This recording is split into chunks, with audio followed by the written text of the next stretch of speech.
400 hours, Kadena Air Base, Okinawa. The humid night air sits heavy over the miles of concrete tarmac. Rows of gray fighter jets sit silent under the halogen floodlights, their glass canopies reflecting the distant hazy stars. Inside the cavernous maintenance hangars, ground crews drink lukewarm coffee and wipe grease from their hands with red shop rags. The only sound is the low, steady hum of electrical generators and the chirping of insects in the surrounding jungle foliage. A fuel truck idles slowly near the runway threshold, its yellow beacon rotating rhythmically against the dark. It is a peaceful, routine night in the Pacific. A radar technician in the control tower freezes. He leans forward, his face bathed in the green glow of the scope. The screen washes out with a cascade of descending contacts. The early warning siren cuts through the humidity. It wails across the flight line, a mechanical scream that shatters the calm. Ground crews look up from their toolboxes. A bright streak of white light tears the sky open high above the cloud layer. Then another, then a dozen more. The atmosphere rips apart. The first ballistic missile slams into the center of the main runway. Concrete shatters into dust. A massive shockwave rips across the tarmac, lifting the asphalt like a carpet. The ground buckles and heaves. The fuel truck near the threshold vanishes in a flash of orange light. The explosion hurls the twisted chassis of the vehicle 300 yards into the perimeter fence. Burning diesel sprays over the grass. A second missile strikes the alert hangar. The reinforced roof collapses instantly. Steel girders twist like wet noodles. The blast wave pulverizes the brick walls, sending a cloud of razor-sharp shrapnel into the staging area. Mechanics run for the exit. The pressure wave catches them. It throws bodies against the chain-link fences and rolls them across the concrete. The chaos intensifies. More warheads rain down. The noise is deafening, a continuous roar of impacting high explosives. A cluster munition canister bursts mid-air above the parking apron. Hundreds of small bomblets scatter over the parked transport planes. They detonate in rapid succession. The aluminum skin of the aircraft shreds. Fuel tanks rupture. A river of burning jet fuel floods the drainage ditches. The fire engulfs a row of cargo planes. Tires burst with loud pops. Wings melt and sag. Thick black smoke billows upward, choking the pre-dawn sky. On the eastern perimeter, an air defense battery tries to respond. The automated launcher pivots sharply. It fires 3 interceptors into the dark. The rockets trail fire as they race upward. They collide with 2 incoming missiles, creating bright blossoms of fire in the air. But the volume is too high. A cruise missile skims low over the tree line. It bypasses the radar blind spot. It impacts directly into the battery command vehicle. The explosion flips the armored truck. Metal fragments spray the surrounding infantry foxholes. Soldiers dive into the mud. Inside the command bunker, the base commander slams his fist onto the tactical map table. Dust falls from the ceiling fixtures as the ground shakes again. He yells into the red handset.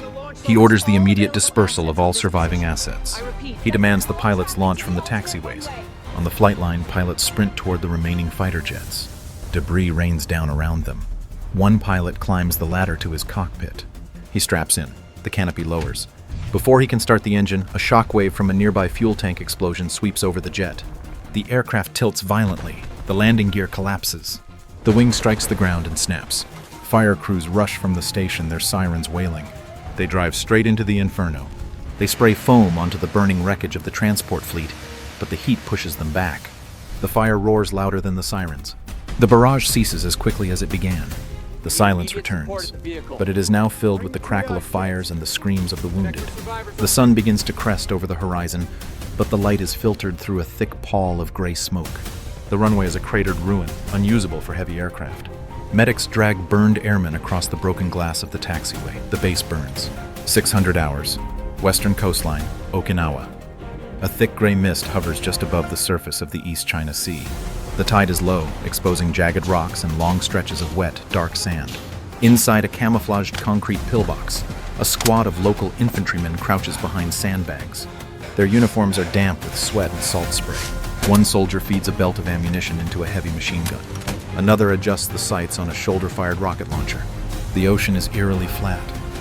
The only sound is the gentle lapping of waves against the shore and the distant, rhythmic thrumming of heavy engines approaching from the west. The thrumming grows into a roar. The mist swirls violently. A massive shape breaks through the fog wall. A giant hovercraft rides high on a cushion of air, spraying salt water in a wide arc. It moves with terrifying speed toward the beach. Behind it, a dozen more emerge, looking like sea monsters rising from the deep. The lead vessel hits the sand. It does not stop. It slides up the beach, crushing the driftwood and barbed wire obstacles. The front ramp slams down into the wet sand. The heavy machine gun in the pillbox opens fire. The barrel flashes. Tracers zip across the beach and hammer the steel ramp of the hovercraft. Sparks fly. The first wave of invading infantry runs down the ramp. Heavy rounds catch them in the open. Bodies jerk violently as bullets strike combat armor. Soldiers tumble into the surf, the water turning pink around them. But the assault does not slow. An amphibious armored vehicle rolls off the hovercraft, its tracks churning the sand. Its turret rotates instantly toward the pillbox. The 30mm cannon erupts. High explosive rounds smash into the concrete bunker. Dust and rock chips spray the interior. The defenders duck as chunks of ceiling fall. The heavy machine gunner collapses, blood pouring from a shrapnel wound in his neck. A second defender grabs the rocket launcher. He steps over his fallen comrade. He leans out of the firing port. He aligns the sights on the amphibious vehicle. He pulls the trigger. The rocket screams across the short distance. It impacts the vehicle's track. The explosion rips the metal tread apart. The vehicle slews sideways, digging a deep furrow in the sand.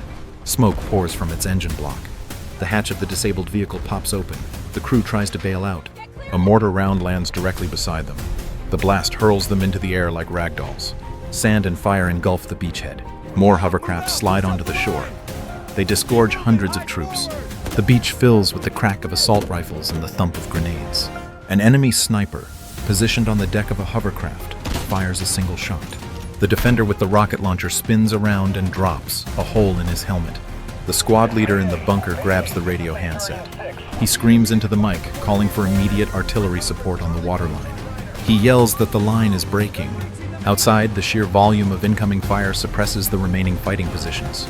The enemy infantry advances in short rushes, moving from crater to crater. They throw smoke grenades. A wall of white smoke obscures the beach, hiding the next wave of armor rolling onto the sand. 1,000 hours, Naha city center. The tropical sun beats down on the asphalt, baking the rubble of the main boulevard. Debris from shattered office buildings litters the 4-lane highway. Abandoned sedans and delivery trucks sit haphazardly in the intersections, their doors hanging wide open. A thick layer of concrete dust coats everything in a ghostly white powder. Down a narrow alleyway, a squad of U.S. Rangers moves in a tight stack formation. Their boots crunch softly on broken glass. The point man scans the second-story windows, his rifle barrel tracing the roofline. The city is silent, save for the distant thud of artillery. A loose shutter bangs against a wall in the wind. The point man raises a closed fist. The squad freezes instantly. A glint of sunlight reflects off a glass optic in a third-floor window of a bank building. The window shatters outward. A single shot cracks the air. The bullet impacts the brick wall inches from the point man's head. Razor-sharp concrete chips spray his face. "Contact front!" the squad leader screams. The Rangers dive behind the engine blocks of the abandoned cars. They return fire instantly. Rifles chatter in a chaotic rhythm. Hot brass casings clink against the pavement. An enemy machine gun opens up from a storefront across the street. Heavy rounds chew through the thin metal of the car doors. Windshields explode into diamonds. Tires deflate with loud hisses. The squad automatic weapon gunner props his light machine gun on a car hood. He holds the trigger down. The weapon roars. A stream of bullets shreds the storefront. Wood splinters and glass flies. The enemy fire pauses under the suppression. "Frag out!" a soldier yells. He pulls the pin and hurls a grenade. It sails through the broken shop window. A dull thud shakes the ground. Black smoke puffs out of the entrance. An enemy rocket team leans out from a rooftop. The projectile trails gray smoke as it streaks down toward the street. It hits the pavement in the center of the formation. The explosion knocks 3 Rangers off their feet. The blast wave slams them against the concrete. Shrapnel tears into legs and arms. The squad leader taps his radio. He demands immediate armor support. An armored fighting vehicle rounds the corner. Its tracks grind the asphalt, crushing the debris. The turret swings mechanically. The 25mm chain gun thumps rhythmically. High explosive incendiary rounds dismantle the bank building's facade. Masonry crumbles and falls. The enemy position disappears in a cloud of gray dust and falling brick. The shooting stops. The dust settles slowly. The Rangers check their magazines. A medic kneels beside a wounded soldier, tightening a tourniquet around a bleeding thigh. The squad leader signals the advance. They step over the burning debris, moving deeper into the concrete canyons. 1,500 hours, East China Sea 400 feet below the surface. The ocean is a vast, crushing void of black water. Inside the steel hull of the U.S. attack submarine, the air is recycled and cool. The control room is bathed in a dim, combat-red glow. Crew members speak in hushed whispers, their faces illuminated by the green cascade of digital sonar displays. The only sound is the faint hum of the ventilation fans and the rhythmic thumping of their own hearts. The vessel drifts silently, a predator waiting in the dark. The sonar supervisor stiffens.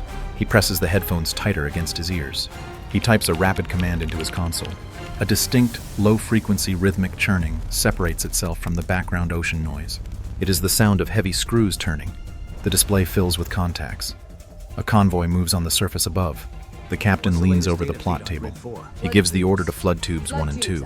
The ship shudders slightly as water fills the launch chambers. He orders the firing solution locked. "Match bearings, shoot!" he says. Compressed air hisses violently. The submarine recoils. The first heavy torpedo ejects from the bow. A moment later, the second follows. The weapons accelerate, their propellers spinning up to high speed, trailing thin guidance wires behind them. They cut through the black water like spears. On the surface, the lead enemy supply ship plows through the swells, its deck stacked high with crates of ammunition and armored vehicles. The crew smokes on the fantail, watching the escort ships flank them. The first torpedo impacts amidships, 10 feet below the waterline. The explosion lifts the 20,000-ton vessel bodily out of the water. The keel snaps with a sound like a gunshot that echoes for miles. A massive geyser of white water and black oil shoots hundreds of feet into the air. The hull plates crumple like aluminum foil. The ship breaks in two. The bow section tilts upward, shedding shipping containers into the sea. Tanks slide off the deck, crashing through the railings and plunging into the abyss. The second torpedo hunts the escorting frigate. The warship turns hard to starboard, its screws churning the water into foam to evade. It is too slow. The weapon strikes the stern, directly into the propulsion screws. The blast shears the entire back section of the ship off. The magazine detonates. A secondary fireball erupts, turning the steel structure into shrapnel. The bridge collapses into the inferno. Underwater, the shockwaves hammer the submarine. The hull groans under the pressure. Light bulbs burst in the passageways. Dust shakes loose from the overhead pipes. The remaining enemy destroyers panic. They activate their active sonar. The pings strike the submarine's hull like sledgehammers against a metal drum. It is a deafening metallic ring that vibrates through the teeth of every sailor on board. Depth charges splash into the water above. They sink rapidly. Boom, boom, boom. Explosions ripple around the submarine. The water pressure spikes. The ship rolls 10 degrees to the left. The captain shouts to cut the guidance wires. He orders a steep dive past the thermal layer, seeking the safety of the deep trench. The submarine angles down, sliding into the silent, crushing depths, leaving the burning chaos on the surface behind. 1800 hours, Philippine Sea. The sun dips low on the horizon, painting the ocean surface in bruised purple and burning orange. The aircraft carrier turns sharply into the wind, its massive steel hull cutting a white wake through the dark water. Steam vents hiss violently from the catapult tracks, obscuring the flight deck in swirling white clouds. Ground crews in color-coded jerseys scramble over the non-skid surface, pulling chocks and arming weapons. The roar of jet engines is a physical weight that vibrates in the chest of every sailor on deck. The smell of high-octane aviation fuel is overpowering. "Launch! Launch! Launch!" the air boss screams over the loudspeaker. The catapult officer touches the deck. The first fighter jet slams to full afterburner. 2 cones of blue fire erupt from the exhaust nozzles. The steam piston fires. The jet hurls forward, accelerating from 0 to 160 miles per hour in 2 seconds. It drops slightly off the bow, then claws for altitude, banking hard to the north. A second jet follows instantly, then a third. The radar intercept officer in the lead jet stares at his scope. A wall of red contacts burns on the display. Enemy heavy bombers, escorted by a swarm of agile fighters close in at supersonic speed. "Tally-ho, bandits at 12 o'clock, the pilot says, his voice is tight. The 2 formations collide in the upper atmosphere. The sky erupts into a chaotic tangle of contrails and missile smoke. The lead U.S. fighter locks onto an enemy escort. He squeezes the trigger. A medium-range missile drops from the rail, ignites, and streaks away at Mach 4. It bridges the gap in seconds. It slams into the enemy fighter head-on. The impact vaporizes the cockpit. The aircraft disintegrates into a cloud of burning aluminum confetti. An enemy fighter dives from the sun. It fires a heat-seeking missile. The U.S. wingman spots the smoke trail. "Brake right! Flare! Flare!" he yells. The lead pilot yanks the stick back. The jet pulls 9 Gs. The airframe groans under the stress. Vapor ribbons stream off the wingtips. He pumps out decoy flares. Magnesium fireballs burn hot in his wake. The enemy missile takes the bait. It detonates 50 yards behind the tail. The shockwave shoves the jet forward. Shrapnel peppers the stabilizer, but the bird keeps flying. The U.S. pilot reverses the turn. He pulls the nose around. The enemy fighter overshoots, flashing past in a gray blur. The U.S. pilot switches to guns. The targeting reticle snaps over the enemy fuselage. Bird! The 20mm rotary cannon sounds like canvas tearing. A stream of high-explosive shells walks across the enemy's right wing. The metal shears off. Hydraulic fluid sprays into the slipstream and ignites. The enemy plane enters a flat spin. It spirals down toward the ocean floor, trailing black smoke. Focus shifts to the heavy bombers. They plod forward, their bomb bay doors beginning to open. The fighter squadron reforms. They dive on the bombers like hawks. The enemy tail gunners open fire. Tracers zip past the canopies. The U.S. jets ripple fire their remaining missiles. One missile strikes the inner engine of the lead bomber.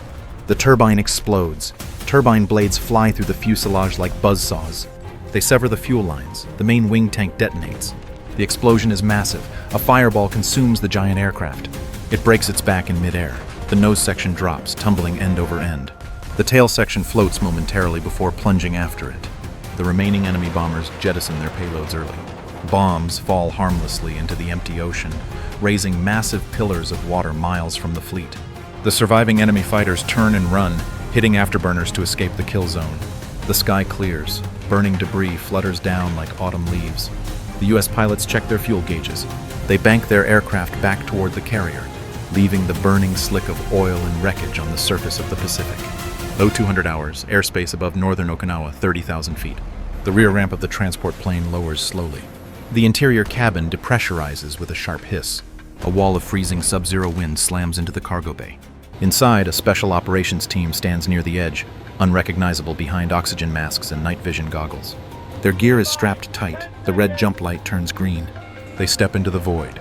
Gravity takes hold. They plummet through the freezing darkness, reaching terminal velocity in seconds. The wind roars against their helmets. Below, the island is a patchwork of black jungle and the occasional flicker of enemy fires. At 4,000 feet, the team leader checks his altimeter. He pulls the ripcord. The main chute cracks open. The harness jerks him upward, snapping his descent to a slow glide. The roar of the wind fades to a whisper. They land in a wet rice paddy 2 miles from the target. Boots squelch into the mud. They bury the chutes instantly. They move into the tree line, weapons raised. The target sits in a clearing, a mobile air defense battery. The massive radar dish spins rhythmically atop an armored truck. 3 missile launcher vehicles sit adjacent, their tubes angled toward the sky. A generator hums loudly. 2 enemy sentries patrol the perimeter fence, cigarette embers glowing in the dark. The team leader signals. 2 operators raise their suppressed carbines. They synchronize their aim. Foot. Foot. 2 quiet metallic clicks break the silence. The sentries' heads snap back. They crumble to the ground without a sound. The team moves fast. 1 operator uses bolt cutters to snap the chain link fence. They slip inside the perimeter. They split up. 2 men rush to the radar vehicle. 2 others sprint to the missile launchers. They mold blocks of C4 plastic explosive onto the hydraulic lines and the main radar array. They set the digital timers, 5 minutes. A spotlight sweeps across the compound. It catches a team member on the hull of a launcher. "Intruder!" A voice screams from the command tent. An alarm klaxon blares. The camp wakes up instantly. Soldiers burst from the tents, half-dressed, clutching assault rifles. "Contact left!" the team leader yells. The silence shatters. The special operators open fire on full auto. Their rounds tear through the canvas tents. Enemy soldiers fall as they exit, tripping over the bodies of their comrades. A machine gun opens up from a sandbagged pit near the generator. Green tracers chew up the dirt around the team. 1 operator pulls a fragmentation grenade. He lobs it into the machine gun pit. The explosion silences the gun. Dirt and helmet fragments spray the air. "Fire in the hole! Move! Move!" The team sprints for the breach in the fence. They dive into the drainage ditch outside the perimeter. They scramble into the jungle, legs pumping, lungs burning. Enemy bullets strip the bark off the trees around them. They clear the kill zone. The team leader stops. He looks back at the compound. He presses the detonator on his remote. The clearing vanishes in a blinding flash of white light. The C4 charges detonate simultaneously. The radar vehicle disintegrates. The explosion rips the spinning dish off its mount and hurls it like a frisbee into the trees. The fuel tanks on the missile launchers rupture. The stored missiles cook off. Whoosh! Boom! Errant rockets ignite inside their tubes. They spin wildly across the ground, slamming into tents and parked trucks. Secondary explosions ripple through the battery. The night sky lights up with a pillar of orange fire. The air defense net is down. 600 hours, amphibious assault ship 10 miles offshore. The flight deck is a deafening storm of noise and wind. Rows of tilt-rotor transports sit with their engines screaming at full power. The massive protors slice the humid morning air, creating a vortex of spray and exhaust. Inside the fuselage of the lead aircraft, 20 Marines sit knee to knee. The cabin vibrates violently. They check their weapons one last time, slapping magazines into magwells. The crew chief walks down the line, holding up one finger. The aircraft lurches upward. The deck falls away. The nacelles rotate forward. The transport accelerates, transforming from a helicopter into a plane. It joins a swarm of 20 other aircraft. They drop low, skimming 50 feet above the wave tops to stay under radar coverage. The formation roars toward the coastline like a cloud of angry hornets. They cross the beach. The lush green landscape flashes by underneath. 1 minute, the crew chief yells. Ahead, a pair of attack helicopters breaks formation. They dive toward the designated landing zone, a wide expanse of flat agricultural fields bordered by thick jungle. The lead gunship unleashes a salvo of unguided rockets. Whoosh, whoosh, whoosh. The rockets slam into the tree line surrounding the field. The earth erupts, trees shatter into toothpicks. Smoke and dirt billow upward, blinding any potential defenders. The attack helicopters bank hard, their rotary cannons spinning. They saturate the perimeter with high explosive shells. The tilt-rotor transports flare for landing. The nacelles rotate back. Speed bleeds off instantly. They descend into the smoke. The wheels touch the soft earth. The rear ramps drop with a mechanical whine. Go, go, go! Marines pour out of the back. They sprint into the swirling dust cloud, their boots sinking into the mud. They fan out, forming a defensive 360-degree perimeter. The enemy responds. A surviving heavy machine gun opens fire from a fortified farmhouse 300 yards away. Bullets snap through the tall grass. Mud kicks up into the Marines' faces. A corporal takes a round to the shoulder plate of his vest. The impact knocks him backward into a drainage ditch.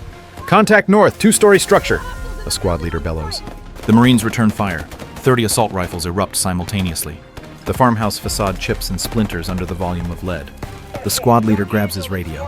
He calls the attack helicopter back to station. The gunship loiters overhead. It pivots its nose. The pilot aligns the helmet-mounted sight. He fires a single anti-tank missile.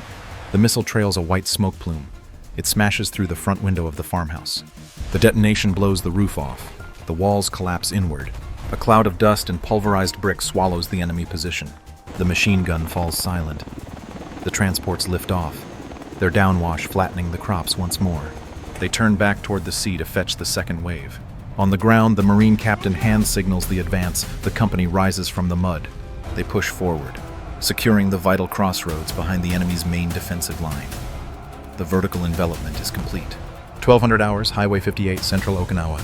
The midday sun turns the 4-lane coastal highway into a shimmering mirage of heat. Asphalt radiates temperature like an open oven. A column of U.S. battle tanks rumbles north, their turbine engines whining like jet aircraft. The ground trembles rhythmically under the 60-ton steel beasts. Commanders stand exposed in their hatches, scanning the road ahead through thermal binoculars. To the left, the ocean glitters. To the right, dense urban sprawl crowds the roadway. The air smells of diesel exhaust and melting tar. The lead tank commander spots movement. A shape detaches itself from the shadows of an underpass 1 mile ahead. It is blocky, low profile, and painted in digital jungle camouflage. An enemy battle tank. Then 2 more appear, blocking the road. Gunner Sabat, tank front, the commander yells into the intercom. Identified, the gunner screams back. Fire! The main cannon roars. A 10-foot tongue of flame erupts from the muzzle. Dust kicks up in a massive cloud around the chassis. The tank rocks backward on its suspension. The armor-piercing, fin-stabilized, discarding Sabot APFSDS round leaves the barrel at Mach 5. It sheds its petal casing mid-flight. The dart of depleted uranium closes the distance in a fraction of a second. It strikes the lead enemy tank directly on the turret ring. There is no explosion on impact, only a shower of white-hot sparks as the dart forces its way through thick composite armor. Physics takes over. The kinetic energy liquefies the interior of the enemy vehicle. The ammunition storage cooks off instantly. The pressure inside the enemy tank spikes. The turret, weighing 15 tons, pops off the hull like a champagne cork. It spins through the air, trailing fire, and crashes upside down into a roadside convenience store. The hull turns into a blast furnace. A pillar of flame shoots 50 feet straight up.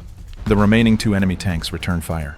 A high-explosive anti-tank round screams toward the U.S. lead tank. It impacts the frontal armor slope. The reactive armor tiles detonate outward. Bang! The explosion deflects the molten copper jet of the enemy warhead. The U.S. tank shudders violently. Inside, the crew is thrown against their restraints. The thermal sights flicker and reset. The commander ducks as shrapnel scours the paint off the turret roof. "Driver, hard right, get us hull down," the commander orders. The tank pivots, its tracks chewing up the median strip. It slides behind a concrete retaining wall. Behind the tanks, infantry fighting vehicles surge forward. Their 25mm chain guns whir to life. They spray the enemy positions with armor-piercing high-explosive shells. The rounds impact the enemy tank's optics and sensors. Glass shatters. Smoke grenade launchers on the enemy hulls burst, blinding the sensors. An enemy infantry squad attempts to deploy anti-tank guided missiles from the ditch. The U.S. Coke's machine guns answer. Thousands of rounds saturate the roadside drainage. Concrete chips fly. The enemy missile team dissolves under the volume of fire. The second U.S. tank finds a firing solution through the smoke. It fires. The round punches through the engine block of the second enemy tank. The vehicle jerks to a halt. Black oil sprays onto the hot exhaust and ignites. The crew bails out, their uniforms smoking. The highway is a graveyard of burning metal. The U.S. column pushes through the black smoke, their tracks grinding over the debris of the destroyed enemy armor. 1600 hours, Kadena Air Base perimeter.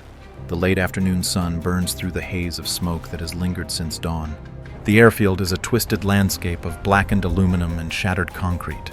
Rows of U.S. Marines crouch behind the steel skeleton of a collapsed maintenance hangar. Their faces are caked in soot and sweat. Across 400 yards of open tarmac, enemy troops occupy the defensive berms surrounding the main control tower. The air smells of sulfur, pulverized rock, and stale aviation fuel. A single red flare pops overhead. It drifts slowly on a small parachute. The signal is active. The ground assault begins. 3 armored fighting vehicles surge from the cover of the tree line. Their tracks clatter loudly over the debris field.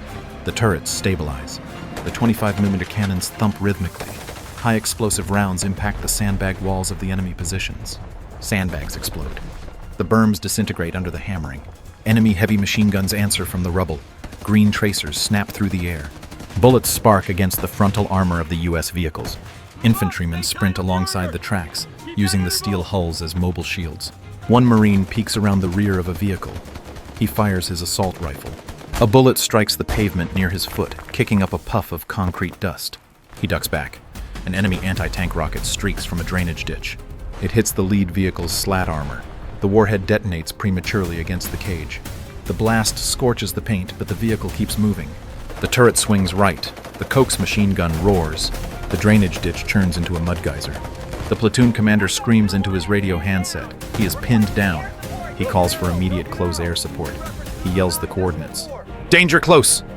A low, guttural rumble vibrates the ground. It grows into a scream. An attack jet drops from the clouds. It levels out 50 feet above the runway. The nose points down. The 30mm rotary cannon spins. The sound rips the air apart like a giant zipper.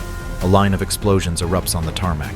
The rounds chew up the concrete in a straight path toward the control tower base. The impacts walk directly through the enemy trench line. The earth evaporates. Dirt, concrete, and enemy soldiers are hurled into the air in a red mist. The sound of the gun arrives seconds after the destruction. The jet pulls up hard, its engines whining. Move up! The commander yells. The Marines rush the gap. They sprint across the cratered runway. They throw fragmentation grenades into the remaining foxholes. Explosions thump dully. They jump into the trenches. Close quarters combat erupts. Rifle butts smash into helmets. Pistols fire at point-blank range. A Marine kicks open the door to the terminal building. He sprays the interior with automatic fire. An enemy soldier falls from the stairwell, his weapon clattering to the floor. The firing dies down to sporadic potshots. The U.S. forces reach the base of the tower. A corporal waves a green smoke grenade. The smoke billows thick and vibrant against the gray ruins. The airfield is secure. Engineer trucks roar onto the taxiway. Bulldozers blades down, ready to clear the debris for incoming transport planes. 1800 hours, enemy forward command post, northern Naha. The basement of the requisitioned luxury hotel vibrates with the rhythm of incoming artillery. Emergency generators cough and sputter, casting the concrete room in flickering red shadows. Junior officers frantically shove tactical maps and hard drives into metal burn barrels. The air is thick with the acrid smoke of burning plastic and the dust shaking loose from the reinforced ceiling. The radio communications bank is a wall of static and panicked voices screaming for extraction. The enemy general stands over the central table. He grips the edge until his knuckles turn white. He barks an order into the handset, demanding a counterattack from the 3rd Mechanized Division. "Sir, the 3rd Division is gone," a trembling aide replies. "They surrendered." A massive impact shakes the foundation. The lights die completely. Emergency battery floods snap on. "They are inside the perimeter," a sentry screams from the hallway. Above the hotel, a U.S. bomber releases a single GBU-28 bunker buster. The laser-guided bomb tips over. It accelerates through the twilight. It strikes the roof of the hotel. The bomb does not explode on contact. It punches through the roof concrete like a needle through fabric. It smashes through the 10th floor, the 9th, the 8th. It creates a vertical tunnel of destruction, carrying debris down with it. It enters the basement. The fuse delays for 20 milliseconds. Boom! The detonation overpressures the confined space. The blast wave lifts the general off his feet and hurls him into the map wall. The steel door to the command center buckles and flies across the room, crushing the radio operator against his console. The ceiling collapses. Tons of concrete rain down, burying the burn barrels and the tactical displays. Dust fills the air instantly, thick as mud. Coughing echoes in the dark. A beam of white light cuts through the dust. Then another. Lasers dance across the smoke. "Breaching! Breaching!" The remains of the hallway wall explode inward. A U.S. Special Operations team storms through the gap. They move with aggressive speed. Flashbang grenades bounce across the floor. Bang! Flash! The concussive blasts stun the surviving staff. Enemy officers stumble, hands covering their ears. "Hands! Let me see your hands!" the point man screams. He presses the muzzle of his carbine against the general's chest. The general looks at the weapon, then at the ruins of his command post. He slowly unbuckles his holster. He lets his pistol drop to the concrete floor with a metallic clatter. He raises his hands. "Cease fire! Cease fire! Target secure!" the team leader broadcasts. The shooting stops outside. The roar of jets fades into the distance, replaced by the chop of approaching medical helicopters. On the surface, thousands of enemy soldiers emerge from bunkers and foxholes, weapons held high above their heads. They walk in long, dejected columns toward the holding areas. Off the coast, the burning hull of an enemy destroyer finally slips beneath the waves. The water churns, then settles. The sun sets over a quiet ocean. The island is retaken.